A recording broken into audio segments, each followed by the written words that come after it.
नागपुर महानगर पालिका के आम चुनाव का बिगुल बज चुका है। राज्य निर्वाचन आयोग ने 15 दिसंबर 2025 को घोषित कर दिया है। इसके साथ ही 15 दिसंबर 2025 से आदर्श आचार संहिता लागू हो गई है। यह चुनाव 38 प्रभागों के 151 नगर सेवकों के लिए होगा। चुनाव का संचालन 1 से 10 जोन में किया जाएगा। हर जोन के लिए निर्वाचन निर्णय अधिकारी और सहायक अधिकारी नियुक्त किए गए हैं। निर्वाचन निर्णय अधिकारी उप जिलाधिकारी स्तर के होंगे। कुल मतदाता 24,83,112, जिसमें से पुरुष है 12,26,690, महिला मतदाता है 12,56,166 और अन्य है 256। अनुमति मतदान केंद्र है 3,167, अभी अंतिम नहीं है। चुनाव संपन्न कराने के लिए करीब 18,000 सरकारी व अर्ध सरकारी कर्मचारी, शिक्षा संस्थान, महामंडल, पुलिस विभाग आदि की ड्यूटी लगाई जाएगी। नामांकन प्रक्रिया ऑफलाइन पारंपरिक तरीके से होगी। आरक्षित सीटों से चुनाव लड़ने वाले उम्मीदवारों को जाति प्रमाण पत्र देना अनिवार्य है। यदि जाति वैधता प्रमाण पत्र उपलब्ध नहीं है तो उसकी आवेदन की रसीद नामांकन के साथ दी जा सकती है। वाहन, सभा, लाउडस्पीकर जैसी चुनावी अनुमति के लिए एक खिड़की योजना लागू रहेगी। आदर्श आचार संहिता के पालन के लिए FST, SST, VST पथक बनाए जाएंगे। चुनावी विज्ञापनों के प्रमाणन के लिए मनपा स्तर की निगरानी समिति रहेगी। उम्मीदवार के चुनाव खर्च की अधिकतम सीमा 15 लाख रुपए तय की गई है। खर्च की जांच के लिए जोन स्तर पर पथक बनाए जाएंगे। बाईट डॉक्टर अभिजीत चौधरी, मनपा आयुक्त। आज आपण इलेक्शनच्या अनुषंगाने जी काल स्टेट इलेक्शन कमिशनने जे इलेक्शन शेड्यूल डिक्लेअर केलेलं आहे त्याच्या अनुषंगाने एक प्रेस जी आहे माहिती देण्यासाठी म्हणून आयोजित केलेली आहे। तर त्या प्रेस कॉन्फरन्सला आम्ही सर्व जे आपले हे आहेत पत्रकार बंधू भगिनी जे आलेले आहेत त्यांचं सर्वप्रथम मी स्वागत करतो। आणि एक टेंटेटिव्ह काल तर आपण जी जनरल इलेक्शन कमिशनची प्रेस आहे ती बघितलेलीच असणार आहे। तर त्याचं शेड्यूल जे आहे ते मी आता नंतरही आपल्याला एकदा हे करेल ते हे आहे आपल्याला माहितीच आहे। नागपूर महानगरपालिकेच्या अनुषंगाने जे काही स्पेसिफिक जे आहे या संदर्भातली जी माहिती आहे ती देण्यासाठी म्हणून आपण जी आहे ती प्रेस आयोजित केलेली आहे। तर सर्वप्रथम जसं काल आपल्या मनपाचा सार्वत्रिक निवडणूकचा कार्यक्रम जाहीर झाला आणि त्या कार्यक्रम जाहीर झाल्यानंतरच जी आदर्श आचारसंहिता जी आहे ती लागू झालेली आहे। तर ती 15 डिसेंबर 2025 पासून जी आहे ती लागू झालेली आहे आणि ती इलेक्शनचा जो रिझल्ट आहे त्याच्यापर्यंत ती आयोगाच्या सूचनेनुसार असणार आहे। आपल्याकडे एकूण 38 प्रभाग जे आहेत नागपूर महानगरपालिकेमध्ये त्यात 151 सदस्यांसाठी जी निवडणूक आहे ती घेतली जाणार आहे निवडणुकीच्या दिवशी। एकूण आपले हे जे प्रभाग आहेत त्यांना 10 झोन मध्ये आपण डिवाइड केलेलं आहे आणि त्याच्या झोनचे जे आहेत प्रत्येक झोनला आपण एक रिटर्निंग ऑफिसर जो डेप्युटी कलेक्टर दर्जाचे अधिकारी असणार आहेत ज्याचे आम्हाला विभागीय आयुक्तांकडून नावं मिळाली आणि त्यांच्या आम्ही ऑर्डर इश्यू केलेले आहेत। त्याचं फर्दर नोटिफिकेशन सुद्धा होईल आणि 3 ARO, एक तहसीलदार दर्जाचे ARO असतील आणि दुसरे जे आहे ते ARO 1 असतील, ARO 2 जे आहे ते तिथले झोन ऑफिसर असतील आणि ARO 3 जे आहे तिथले एक्झिक्युटिव्ह इंजिनियर असतील।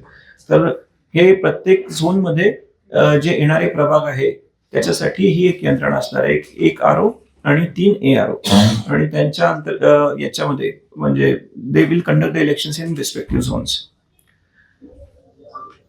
अंतिम मतदार यादी जी आहे ती आपल्याकडे आपण काल पब्लिश केलेली आहे। त्याच्या संदर्भामध्ये प्रेस नोटही दिलेली होती जी आयोगाची आपल्याला डेडलाईन होती 15/12/2025 ला। त्याच्यानुसार आपण ती यादी जी आहे ती पब्लिश केलेली आहे। त्याच्यामध्ये साधारणतः एकूण मतदार जे आहेत आपल्याकडे 24,83,112 एवढे मतदार आहेत।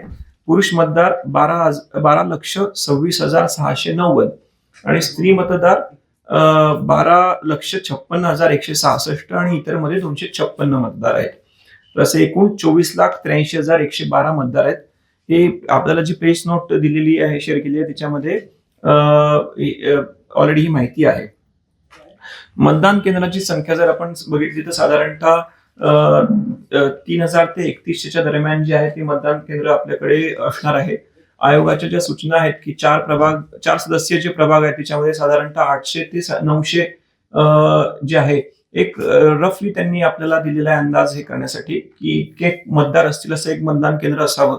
तर त्याच्यानुसार जर आपली मतदारांची संख्या बघितली तर साधारणतः 3000 ते 3100 पर्यंत आहे.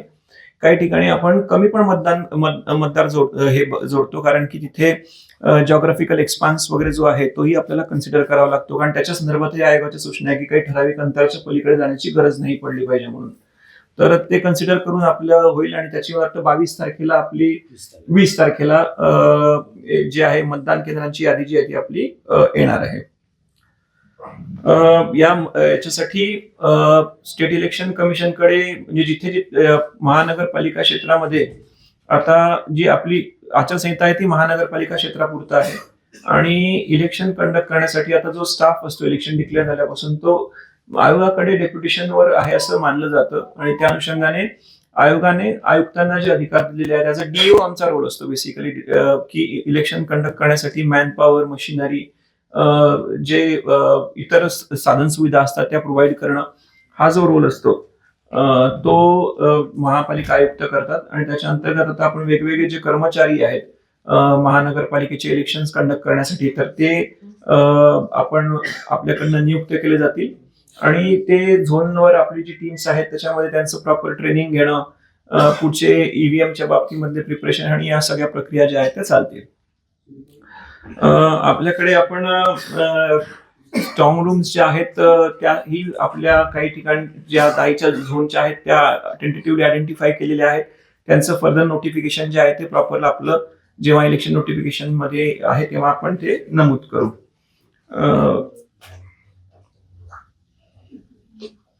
उमेदवाराच्या खर्चाची मर्यादा जी आहे ती 15 लक्ष जी आहे ती झालेली आहे. हा मागच्या इलेक्शनच्या तुलनेमध्ये याच्यामध्ये फरक झालेला आहे. उमेदवारांचा खर्च तपासण्यासाठी सेंट्रली आम्ही एक टीम ठेवणार आहोत, परंतु मेन जी इलेक्शन एक्सपेंडिचर मॉनिटरिंग आहे ती झोन स्तरावर केली जाईल. आचारसंहितेच्या पालनासंदर्भातही आपल्याकडे जे काही फ्लाइंग स्क्वॉड, SST म्हणजे स्टेशनरी सर्व्हेन्स टीम, VST, VVT आणि एक आपण तक्रार निवारण कक्ष स्थापन करतो. तर सद्यस्थितीमध्ये आपण महापालिकाच्या स्तरावरनं काही FST आणि SST जे आहेत ते सुरू केलेले आहेत.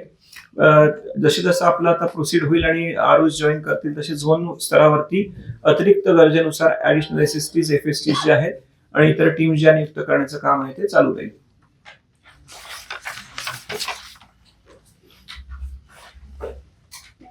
इलेक्शन शेड्यूल मला वाटतं पुन्हा आपल्याला त्याच्या संदर्भात माहिती द्यायची गरज नाही कारण की काल आपण सगळ्यांनी बघितलेलं आहे ते.